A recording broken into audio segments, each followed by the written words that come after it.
Confidence सक्सेससाठी का आवश्यक आहे? आत्मविश्वास यशासाठी का आवश्यक आहे, तर त्याचं उत्तर मला हे आवडेल द्यायला. कारण आत्मविश्वास म्हणजे स्वतःच्या क्षमतेवर असलेला विश्वास. बऱ्याच वेळा आत्मविश्वासमुळे व्यक्ती कोणतेही काम धाडसाने करू शकते. विद्यार्थ्यांच्या जीवनात आत्मविश्वास खूप महत्वाचा असतो, कारण आत्मविश्वास असल्यास कठीण वाटणारे कामही खूप सहज आणि सोपे वाटते.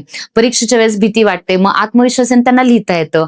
अपयश जरी आले आणि तुमच्याकडे आत्मविश्वास असेल तर तुम्हाला प्रेरणा भेटते आणि आत्मविश्वासाने तुम्ही सराव, सकारात्मकता, चांगल्या सवयी अंगी बांधता. आणि बऱ्याच वेळा जीवनातील जे काही कठीण प्रसंग येतात, आव्हानं येतात, जर तुमच्याकडे आत्मविश्वास असेल तर तुम्ही त्या कठीण प्रश्नांना सामोरे जाऊ शकता. तर हे जे पुस्तक आहे तुम्हाला आत्मविश्वास कसा वाढवायचा याच्यावरती खूप चांगल्या पद्धतीने मार्गदर्शन करतं. सकारात्मक विचाराचा जीवनावर काय परिणाम होतो? सकारात्मक विचार आपल्या जीवनामध्ये खूप महत्वाचे आहेत आणि जेव्हा आपण सकारात्मक विचार, हे खरं तर यशाचे खूप महत्वाचे साधन आहे. सकारात्मक विचार करणारी व्यक्ती प्रत्येक परिस्थितीत संधी शोधते. अडचणी किती जरी आल्या तरी निराश न होता त्याच्यावरती उपाय शोधते. सकारात्मक विचारामुळे मन शांत राहतं, आत्मविश्वास वाढतो आणि यामुळे सामाजिक ताण कमी होतो, कार्यक्षमता वाढते. विद्यार्थ्यांना अभ्यासात जर सकारात्मकता असेल तर मोठा फायदा होतो. त्यांचे विचार त्यांना यशाकडे घेऊन जातात, त्यांचे चांगले संबंध निर्माण होतात आणि त्यांचं जीवन खूप जास्त आनंदी होतं. त्यामुळे ह्या पुस्तकात जे सकारात्मकतेसाठी जे मार्गदर्शन केले ते तुम्ही नक्की तुमच्या जीवनात इम्प्लिमेंट करा. प्रश्न विचारण्याची जिद्द का महत्वाची आहे?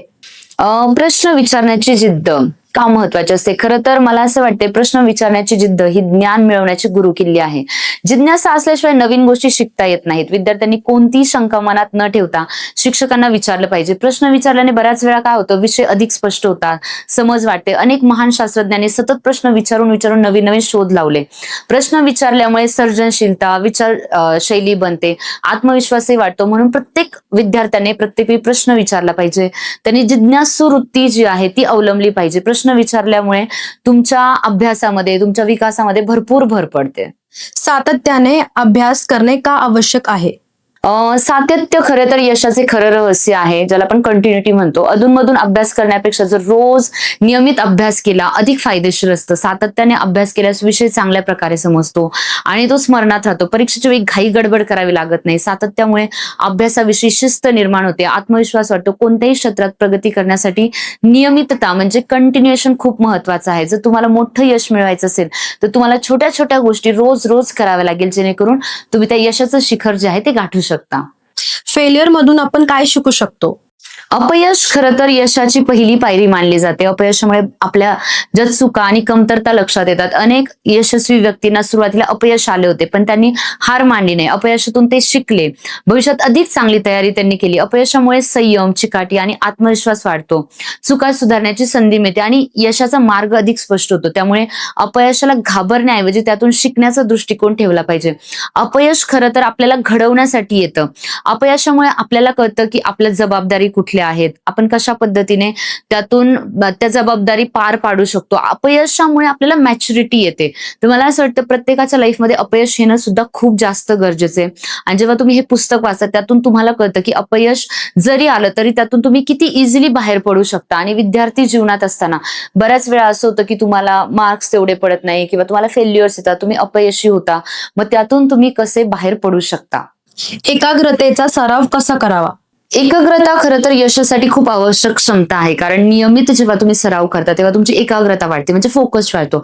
अभ्यास करताना शांत वातावरण निवडावे आणि मोबाईल सारखे जे काही व्यसन आहे ते टाळावे. ध्यान, योगा, एका जागेवरती बसून जेव्हा तुम्ही अभ्यास करता तेव्हा नियमित जेव्हा तुम्ही सराव करता तेव्हा तुमचं कॉन्सन्ट्रेशन खूप जास्त वाढतं. आणि जेव्हा तुम्ही एकाग्रतेने सराव करता किंवा वाचन करता तर त्या गोष्टी तुमच्या दीर्घकाल स्मरणात सुद्धा राहतात. आता आपण जर बघितले जे मोठे मोठे शास्त्रज्ञ किंवा ज्या मोठ्या मोठ्या व्यक्ती आहेत त्यांनी फोकस म्हणजे एकाग्रता वाढवली, कॉन्सन्ट्रेशन वाढवलं.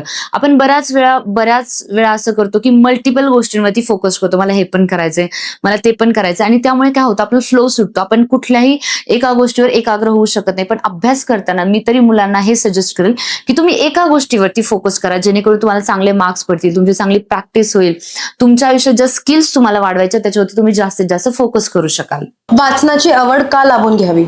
खरं तर या बुकमध्ये एस मोहिते सरांनी खूप छान टिप्स दिले. त्याचबरोबर वाचन हे ज्ञानाचं सर्वात प्रभावी साधन आहे. पुस्तकांमधून नवीन माहिती, विचार आणि अनुभव मिळतात. वाचनामुळे भाषेत प्रभुत्व येतं आणि शब्दसंग्रह वाढतो. विद्यार्थ्यांचे जे इमॅजिनेशन, विचारशक्तीचा विकास होतो. विविध विषयांवरती तुम्हाला सखोल ज्ञान मिळतं. सतत वाचन केल्यामुळे तुमचं संवाद कौशल्य सुधारतं आणि वाचनामुळे तुम्हाला नवीन नवीन विषयावरती भरपूर ज्ञान मिळतं. त्यानंतर तुमचं कम्युनिकेशन वाढतं, तुमचा कॉन्फिडन्स वाढतो आणि खरं तर तुम्हाला त्या गोष्टीमध्ये इंटरेस्ट निर्माण होतो की अजून काय पुढे. आणि जेव्हा तुम्ही हे पुस्तक वाचता, तुम्हाला हे पुस्तक खरं तर वाचनाची आवड निर्माण करतं. आणि ह्यांचे असे बरेच पुस्तकं आहेत जे वेगवेगळ्या विषयावरती आहेत, जसं की good Maugham, bad Maugham, good dad, bad dad, त्यानंतर पालकांनी कुठल्या सवयी त्यांच्या अंगी बाळगल्या पाहिजे, असे भरपूर पुस्तक आहेत. त्यामुळे मला असं वाटतं प्रत्येकामध्ये वाचनाची सवय डेफिनेटली असली पाहिजे. आणि एस मोहिते सरांचे तुम्ही अजून पण पुस्तके वाचा, ज्याच्यातून तुम्हाला या सगळ्या गोष्टीची खूप चांगल्या पद्धतीने क्लॅरिटी मिळेल. सकारात्मक दृष्टिकोनाचे महत्व काय आहे? सकारात्मक दृष्टिकोन म्हणजे सकारात्मक दृष्टिकोनामुळे काय होतं, जीवनातील अडचणींना सामोरे जाण्याची ताकद मिळते. बऱ्याच वेळा आपल्याकडे भरपूर समस्या येतात, मग आपण त्याच्यावरती संधी शोधतो. पण जर तुमच्याकडे सकारात्मक दृष्टिकोन म्हणजे पॉझिटिव्ह ऍटिट्यूड असेल तर ती व्यक्ती निराश होत नाही, नेहमी काही ना काही अपॉर्च्युनिटी शोधते आणि कसं मी आयुष्यात सक्सेसफुल हो यावरती त्यांचं लक्ष असतं. आणि तुमचं सकारात्मकता खूप महत्वाची असते. जर तुम्ही विद्यार्थी जीवनात असाल, तुम्हाला आयुष्यात वेगवेगळे फेल्युअर्स येतात, कधी मार्क्स कमी पडतात, कधी तुम्ही फेल होता किंवा बऱ्याच पर्सनल आणि तुमच्या प्रोफेशनल लाईफमध्ये सुद्धा बऱ्याच अडचणी येतात. मग अशा वेळेस विद्यार्थ्यांमध्ये जर सकारात्मकता असेल, प्रत्येक गोष्टीकडे जर ते पॉझिटिव्हली बघत असेल तर त्या गोष्टीतून ते खूप इझिली बाहेर येऊ शकतात. त्यामुळे प्रत्येक विद्यार्थ्यांमध्ये तर सकारात्मक पाहिजेच, पण त्यांच्याबरोबर त्यांच्या पालकांमध्ये म्हणजे पॅरेंट्समध्ये सुद्धा पाहिजे. कारण मुलाचं जे अपयश आहे ते पालकांमध्ये सुद्धा पचवण्याची क्षमता पाहिजे. आणि ती कधी असेल, जेव्हा त्यांच्यामध्ये पॉझिटिव्ह ऍटिट्यूड असेल. कारण बऱ्याच वेळा असं होतं की पालक हे मुलांना खूप जास्त डॉमिनेट करतात आणि त्यामुळे जे मुलं आहेत ते निराश होतात, निगेटिव्ह होतात. तर पालक आणि मला असं वाटतं जे स्टुडंट आहे, विद्यार्थी आहे, दोघांमध्ये सुद्धा पॉझिटिव्ह ऍटिट्यूड असणं खूप जास्त महत्वाचं आहे. कुतूहल का आवश्यक आहे? कुतूहल म्हणजे नवीन नवीन गोष्टी जाणून घेण्याची इच्छा. कुतूहल म्हणजे क्युरियोसिटी. जर तुम्हाला तुमच्या आयुष्यात क्युरियोसिटी नसेल तर एक विद्यार्थी नवीन नवीन गोष्टी शिकू शकत नाही. जर विद्यार्थ्यांचा बौद्धिक विकास करायचा असेल, वेगवेगळे स्किल सेट त्यांच्यात वाढवायचं असेल, जसे की विज्ञान, तंत्रज्ञान किंवा संशोधन, या अनेक क्षेत्रामध्ये तुम्हाला कुतूहल म्हणजे क्युरियोसिटी असणं खूप गरजेचं आहे. कारण आज आपण बघतो की टेक्नॉलॉजीचं जग आहे, एआयचा जमाना आहे. मग तुमच्यात तर जिज्ञासाच नाहीये, तुमच्यात जर क्युरियोसिटीच नाहीये, शिकण्याची आवडच नाहीये, तर तुम्ही त्या गोष्टी कशा शिकणार, बरोबर? त्यामुळे तुमच्यात कुतूहल असणं खूप गरजेचं आहे, जे तुमची विचारशक्ती वाढवतं, तुमची बुद्धिमत्ता वाढवतं, नवीन नवीन गोष्टी शिकण्यासाठी तुमच्यात आवड निर्माण करतं. सो मला असं वाटतं प्रत्येक विद्यार्थ्यांमध्ये कुतूहल असणं खूप जास्त गरजेचं आहे. आणि जर नसेल तर ते तुम्ही निर्माण करा. ते कसं निर्माण होऊ शकतं? तुम्ही वाचनाची आवड लावा, तुम्ही ऑडिओ बुक्स ऐका, तुम्ही नवीन नवीन जे व्हिडिओ असतात ज्याच्यातून तुम्हाला नवीन नवीन इन्फॉर्मेशन कळेल ते व्हिडिओ पहा. त्यानंतर तुम्ही तुमचे जे मित्र असतील त्यांच्यासोबत कन्व्हर्सेशन करा. त्यातून तुम्हाला कुतूहल निर्माण होईल आणि त्या पर्टिक्युलर विषयाबद्दल सखोल ज्ञान मिळेल. नोट्स तयार करण्याची सवय का महत्वाची आहे? नोट्स तयार करणे ही खरं तर खूप उत्तम सवय आहे. नोट्स तयार करणे ही अभ्यासातील अत्यंत उपयुक्त सवय आहे. नोट्समुळे महत्वाचे मुद्दे हायलाइट्स करू शकतो. परीक्षेपूर्वी पुनरावृत्ती सोपे होते आणि नोट्स स्वतः तयार केल्यामुळे तो विषय अधिक चांगल्या पद्धतीने समजतो आणि व्यवस्थित मांडता सुद्धा येतो. त्यामुळे तुम्हाला टाइम मॅनेजमेंट करता येतं आणि अधिक प्रभावीपणे ते मुद्दे मांडता येतात. आता बऱ्याच वेळा असं होतं की जेव्हा टीचर मुलांना शिकवत असतात तेव्हा मुलं व्यवस्थित ऐकत नाही, त्याचे नोट्स बनवत नाही आणि त्यामुळे जेव्हा ते ऍक्च्युअल अभ्यास करायला बसतात तेव्हा त्यामुळे त्यांना लक्षात येत नाही की यातले हायलाइटेड म्हणजे महत्वाचे मुद्दे कुठले आहेत. आणि परीक्षेला गेल्यावरती त्यांचा खूप जास्त गोंधळ उडतो की ह्या प्रश्नाचं काय उत्तर द्यायला पाहिजे. पण हेच जर त्यांनी प्रॉपर नोट्स बनवले आणि परीक्षेच्या वेळेस फक्त त्या नोट्सची रिव्हिजन केली तरी ते परीक्षेला प्रत्येक प्रश्नाचं खूप व्यवस्थित पद्धतीने उत्तर देऊ शकतात. कारण त्यांच्या डोक्यात ते हायलाइटेड पॉइंट्स असतात. मग त्याने ते त्यांचं उत्तर बनवू शकतात आणि ते लिहू शकतात आणि त्यामुळे परीक्षेला चांगले मार्क्स ते पाडू शकतात. तर त्यामुळे मला असं वाटतं प्रत्येक विद्यार्थ्याने नोट्स हे बनवलेच पाहिजे आणि नोट्स बनवायला त्यांच्या शिक्षकांनी, त्यांच्या पालकांनी त्यांना मदत करायला पाहिजे की कशा पद्धतीने तुम्ही करू शकता. सो हे जे बुक आहे एस मोहिते सरांचं, याच्यामध्ये खूप चांगल्या पद्धतीने सांगितले की तुम्ही कशा पद्धतीने नोट्स बनवू शकता आणि परीक्षेला त्याचा वापर करू शकता. वेळेचा गैरवापर करणे का टाळावे? वेळ एकदा निघून गेली की ती परत येत नाही, असं पण बऱ्याच वेळा ऐकलेलं असतं, बरोबर. त्यामुळे वेळेचा खरं तर चांगला उपयोग करून घेणं ही सगळ्यात महत्वाची गोष्ट आहे. आपण बऱ्याच वेळा जो आपला वेळ असतो तो नको त्या गोष्टीमध्ये घालतो, पण खरं तर विद्यार्थ्यांनी अभ्यास किंवा खेळ या सगळ्या गोष्टीमध्ये बॅलन्स ठेवला पाहिजे. जेव्हा अभ्यास असेल तेव्हा अभ्यासाला महत्त्व दिले पाहिजे, खेळायलाही तितकंच महत्त्व दिले पाहिजे. त्यानंतर वेगवेगळे स्किल्स असतात, ड्रॉइंग, बरेच स्किल, पण या सगळ्यामध्ये त्यांनी बॅलन्स केला पाहिजे. आणि जो वेळ आहे त्या वेळेचा कसा सदुपयोग आपण करू शकतो, आणि सदुपयोग केल्यामुळे तुम्हाला तुमच्या आयुष्यात यश मिळू शकतं. प्रत्येकाने खरं तर वेळेची किंमत ओळखली पाहिजे. जो पर्सन वेळेची किंमत करतो, मला असं वाटतं तो आयुष्यात खूप जास्त सक्सेसफुल बनतो. आणि जो वेळेची किंमत करत नाही, पुढे जाऊन वेळ सुद्धा त्याची किंमत करत नाही. त्यामुळे प्रत्येक विद्यार्थी जीवनामध्ये आपल्याला वेळेचं महत्त्व कळलं पाहिजे. आणि बऱ्याच वेळा असं होतं, विद्यार्थ्यांना वेळेचं महत्त्व कळत नाही, कारण त्यांना त्या गोष्टीची जाणीव नसते.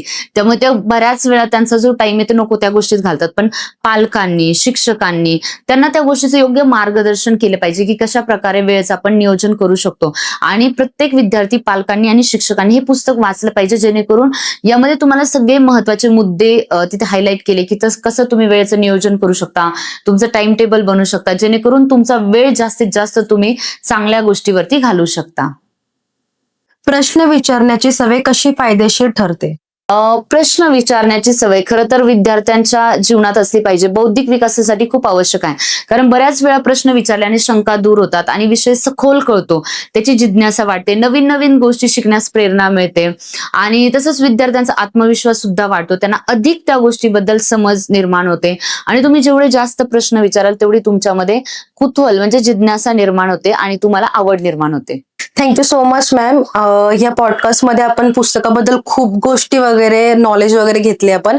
आणि मी तर हेच म्हणेन की जे पण पालक आहेत, पॅरेंट्स वगैरे, स्टुडंट्स वगैरे, त्यांनी पण नक्की हे पुस्तक वाचावी. खूप सारी गोष्टी वगैरे आहेत स्टुडंटसाठी, पॅरेंट्ससाठी शिकण्यासारखी. Thank you so much. आपण खरं तर या बुकवरती डिस्कशन केलं, आणि मला असं वाटतं हे जे पुस्तक आहे ते खूप इम्पॉर्टंट आहे. त्याच्यामध्ये ज्या हुशार विद्यार्थ्यांच्या 50 सवयी सांगितल्यात. खरं तर प्रत्येक विद्यार्थ्याला, पालकाला आणि जे शिक्षक आहेत त्या सगळ्यांना या सवयी माहिती पाहिजे, आणि त्या कशा सवयी त्या मुलांना लावायच्या याच्यावरती सुद्धा तुम्ही काम करू शकता. तुम्ही या पुस्तकामध्ये अजून इन डिटेल वाचू शकता आणि त्या गोष्टी तुम्ही तुमच्या डेली रुटीनचा पार्ट बनवू शकता. आणि मला असं वाटतं हे पुस्तक खरं तर खूप भन्नाट आहे. मी पण जेव्हा हे पुस्तक वाचलं तेव्हा मला पण भरपूर गोष्टी शिकायला मिळाल्या, जेणेकरून त्या गोष्टी मी माझ्या मुलामध्ये इम्प्लिमेंट करू शकते येणाऱ्या काळामध्ये. आणि मला असं वाटतं प्रत्येक पालकाने ते करायलाच पाहिजे, कारण जर आपल्याला आपली पिढी म्हणजे उद्याचं जे भविष्य आहे, फ्युचर आहे, त्यांना जर पुढे घेऊन जायचं असेल तर आजचा विद्यार्थी सक्षम बनवणं खूप गरजेचं आहे. त्यामुळे छोट्या छोट्या गोष्टी आहेत पण त्या खूप महत्वाच्या आहेत. तर मी प्रत्येक विद्यार्थ्यांना, पालकांना आणि शिक्षकांना रिक्वेस्ट करेन की तुम्ही पुस्तक हे नक्की वाचा आणि त्या पुस्तकातल्या ज्या सवयी आहेत तुम्ही त्या तुमच्या विद्यार्थ्यांमध्ये नक्की रुजवा. Thank you so much.